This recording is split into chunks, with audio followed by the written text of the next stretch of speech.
Definida pelo presidente Luiz Inácio Lula da Silva como a mais importante reunião desde a criação do bloco, a 17ª Cúpula BRICS, realizada no Rio de Janeiro, foi marcada pela reafirmação do multilateralismo e pela defesa de uma reforma profunda da Organização das Nações Unidas, em especial do Conselho de Segurança da ONU, acusado por Lula, ao final do encontro, de ser o promotor das guerras atuais.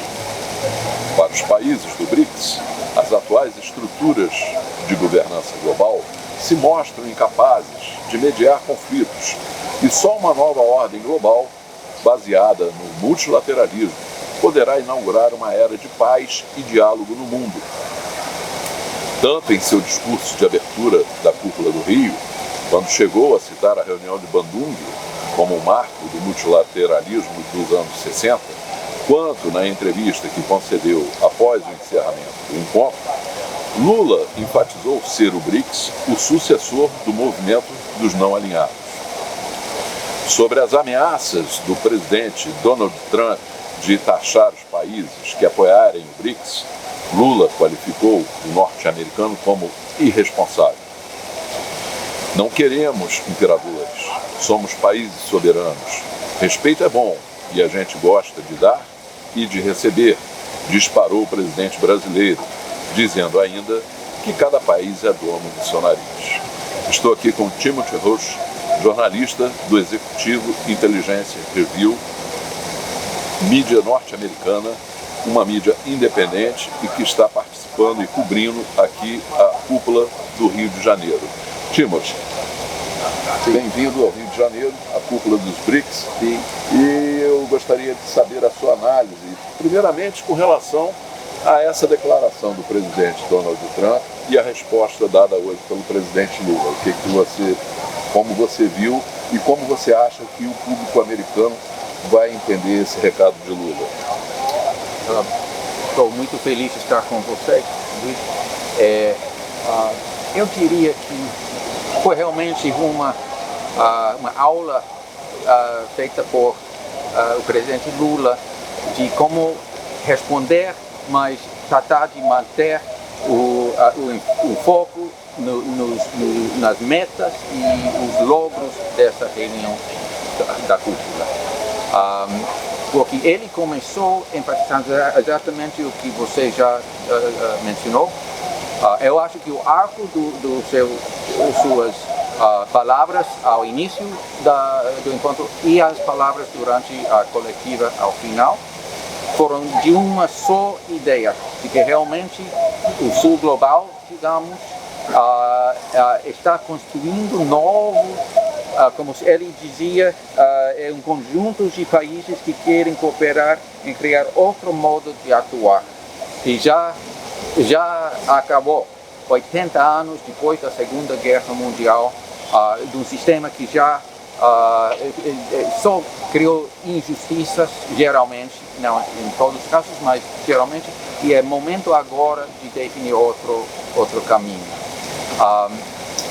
Eu acho que o que disse o Trump foi uma provocação, não somente, ou seja, dizer o que ele dizia no meio da cúpula, as sabendas que a imprensa ia perguntar a Lula, foi, em certo modo, uma armadilha. É o que disse o presidente Lula, foi contundente, importante, mas ele voltou imediatamente aos assuntos dessa cúpula. Eu tenho o orgulho de ter participado na formulação de uma pergunta depois sobre como podemos ir para diante em termos de construir uma nova plataforma de investimentos, tal como o presidente Putin da Rússia vem abocando.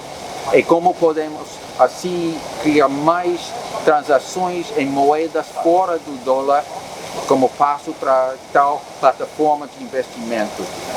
O Lula não contestou a parte em termos da nova plataforma, mas sim em termos das moedas, simplesmente buscando mais mecanismos. Agora, eu acho que na prensa, nos Estados Unidos, a imprensa vai, assim como fogo de artifício, com essa de dizer que não precisamos de imperador, não é? Isso foi o jogo do Trump, nesse caso. Quero introduzir outra ideia, porque por mais provocador que fosse o que disse o presidente Trump, existe mundialmente tanta pujança, tanto ânimo em termos de construir o que representa o potencial dos BRICS. E nos Estados Unidos e na Europa Ocidental existe tal é uma miséria econômica. E nos Estados Unidos temos 50 anos sem investimentos produtivos em grande escala, não temos trem de alta velocidade, não temos novas obras de infraestrutura nenhuma. Então, a gente sente isso, até o Trump quer ter sucesso em termos de reanimar a economia, não sabe como. Os métodos do BRICS, sim, podem ajudar em termos de renovar a economia dos Estados Unidos mesmo, da França, etc., da Alemanha. Assim que, por mais difícil que pareça, existem possibilidades. Eu estou aqui nessa cúpula representando o movimento de Lyndon LaRouche, o Instituto Schiller, porque a EIR, nosso serviço noticioso, funciona dentro desse complexo de iniciativas. Temos décadas de promover a ideia de aproximar, de colaborar entre agora o que chamamos o Sul Global e os outrora industrializadas nações do Norte. Então, eu acho que o que fez o presidente Lula, ele foi um dos presidentes, dos chefes de Estado que formaram os BRICS faz 16 anos, 17 anos. Então, é algo muito enraizado dele, a importância de todo esse processo. E ao final, a última parte da coletiva foi muito interessante porque enfatizou que os BRICS não são uma coisa, é uma coisa em construção, é coisa que tem que aperfeiçoar, que aumentar, e não é algo, não é uma instituição em si, é um processo de mudar as regras tão nefastas que é mantido durante tanto tempo a injustiça econômica mundial. E acho, ao meu ponto de vista, que toda essa cúpula foi um passo para intensificar esse processo. E cabe a nós, dos Estados Unidos e outros países, se introduzir esse ânimo que representa algo muito positivo para os Estados Unidos mesmo.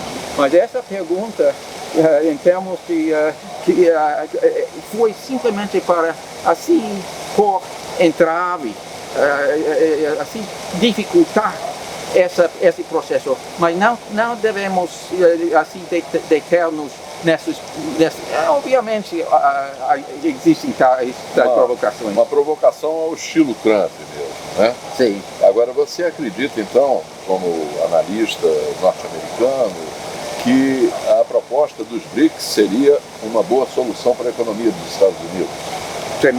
Absolutamente, porque isso foi a visão ou a perspectiva do grande Franklin Delano Roosevelt ao final da Segunda Guerra Mundial. Para ele, o negócio foi converter toda a produção armamentista dos Estados Unidos durante a Segunda Guerra Mundial em grande fonte de bens de capital para um desenvolvimento em grande escala. Na época foi o mundo subdesenvolvido, não é? Agora, o Bretton Woods original teve uma maneira de utilizar as moedas com taxas fixas para assim possibilitar tal transferência de tecnologia para, assim, o grande projeto do Vale do Tennessee, o Rio Tennessee nos Estados Unidos, para o Rio de São Francisco, por exemplo, no Brasil, ou na China. O projeto da grande barragem das Três Gargantas, na China, foi originalmente desenhado por engenheiros da autoridade do Vale do Tennessee. Então, isso foi o momento que temos que retomar tal perspectiva desde os Estados Unidos, junto com outros países, ou seja, são 600 milhões de gente na África que padecem de eletricidade, de luz. Então, existe para os Estados Unidos, para a China, com a iniciativa um cinturão em uma rota, existe tanta coisa que fazer que não devemos ficar assim pensando que são que temos que entrar em conflito. Existe obra de benefício para a humanidade suficiente para todos os países colaborarem.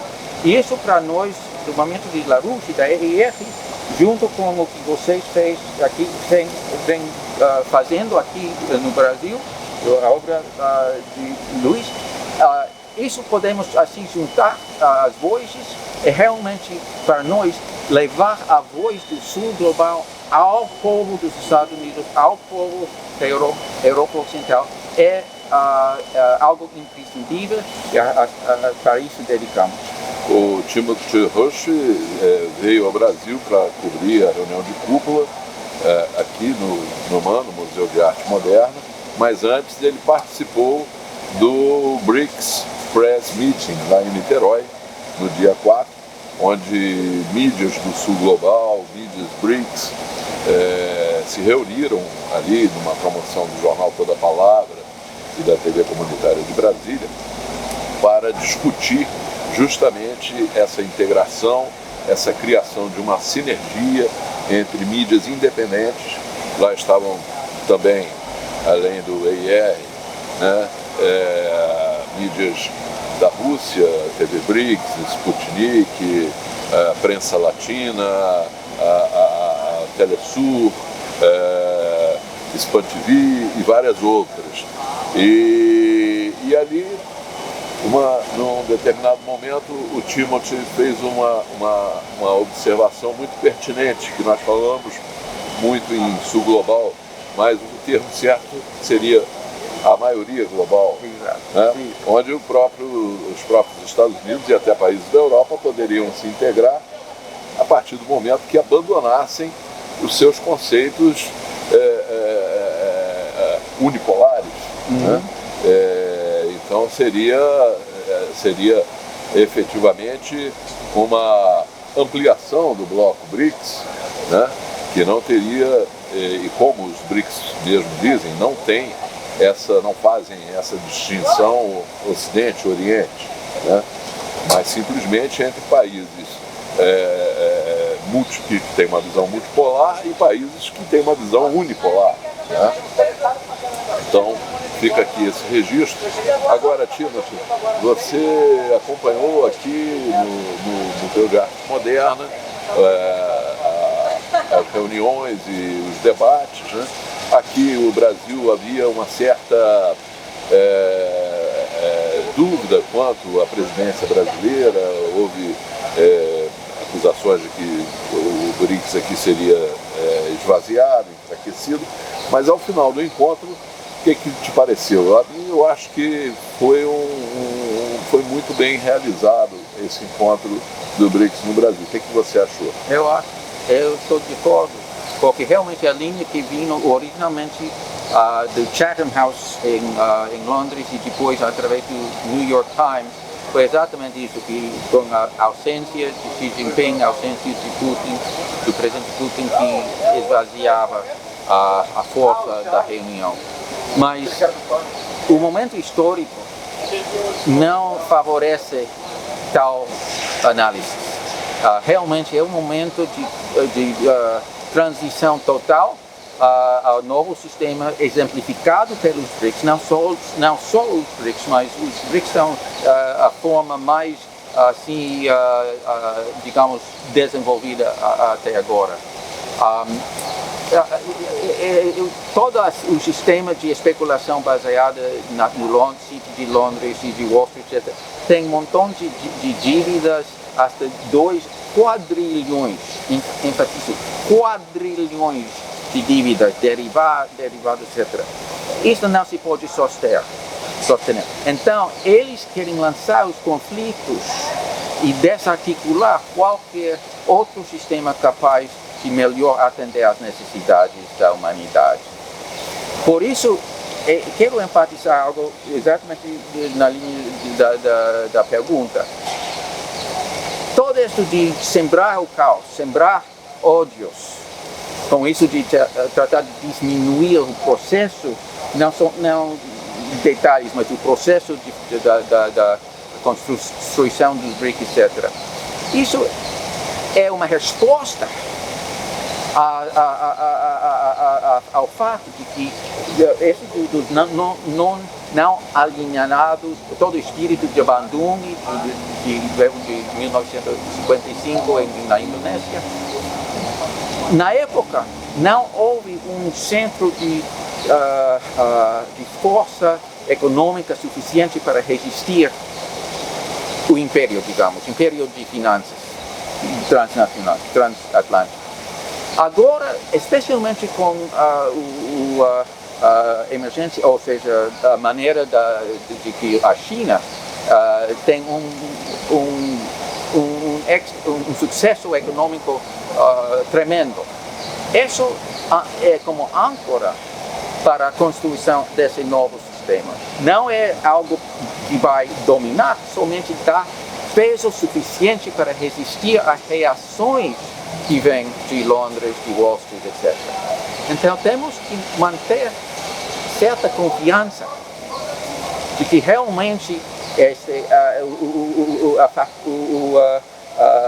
como se diria, a direção motriz do momento realmente siga nas iniciativas exemplificadas pelas discussões aqui nessa reunião da cúpula. Agora, existe um aparato ao redor dos bancos centrais, ao redor dos ministros de finanças, etc. Eles realmente têm um pé no sistema atual podrido, outro pé em o sistema emergente. Mas isso não vai realmente pôr em xeque um processo tão profundo de ativação do novo sistema. E realmente presenciamos aqui passos muito importantes em termos de manter todo esse processo que tanto se precisa no mundo. Agora, voltando um pouco às declarações do presidente Donald Trump, para além da provocação, que também me parece que foi uma provocação, mas no fundo a afirmação dele de que sancionaria todo qualquer país que apoiasse os BRICS, que apoiasse um movimento anti-americano como os BRICS, não te parece também que tem um temor, que essa afirmação traz um temor dele e um reconhecimento do Trump à pujança dos BRICS e ao novo mundo multipolar que avança sobre o mundo unipolar que ele representa? Sim, acho que sim. Mas ele realmente, pela debilidade da economia básica dos Estados Unidos, a capacidade transformadora física da economia, podemos montar mais montanhas de dívidas, de especulações, mas realmente, por mais que ele fale de punir os países que quisessem associar-se a BRICS, isso aumenta o processo da formação das relações entre os países ameaçados. Assim que é algo autodestruidor, digamos, mas ele é capaz de entender isso em um momento dado, eu não sei quando. mas ele realmente não quer se presidir sobre a dissolução dos Estados Unidos. Ele quer sucesso. Não sabe como fazer isso, mas nós acreditamos que realmente existe possibilidade, especialmente porque o presidente Trump gosta de manter relações respeituosas com Putin e com Xi Jinping. Isso é muito importante, porque o primeiro mandato dele, quando entrou em 1917, ele diz assim, restabelecer boas relações, acabar com as guerras sem fim, infinitas, como se dizia, não? Boas intenções. E desde Londres vieram as acusações de que Trump tinha laços nefastos com Putin, etc. Todo Russiagate. E ele recuou. Começou a melhorar a situação com a Rússia, certas tentativas com a China. Eu acho que ao discutir com eles, e eles são realmente o centro militarmente e também economicamente dos BRICS, em certo modo, Índia também. Mas é possível que ele chegue a entender de maneira muito limitada, mas chega que ia beneficiar os Estados Unidos manter relações melhores, em vez de procurar inimigo por todo lado. Então, de ontem, com essas provocações, o lado ruim é uma pessoa muito instável, mas existe outra capacidade de refinar. Realmente não quer ver mais guerra, mais colapso econômico, não sabe exatamente, especialmente o econômico, mas a história não existe com resultados garantizados.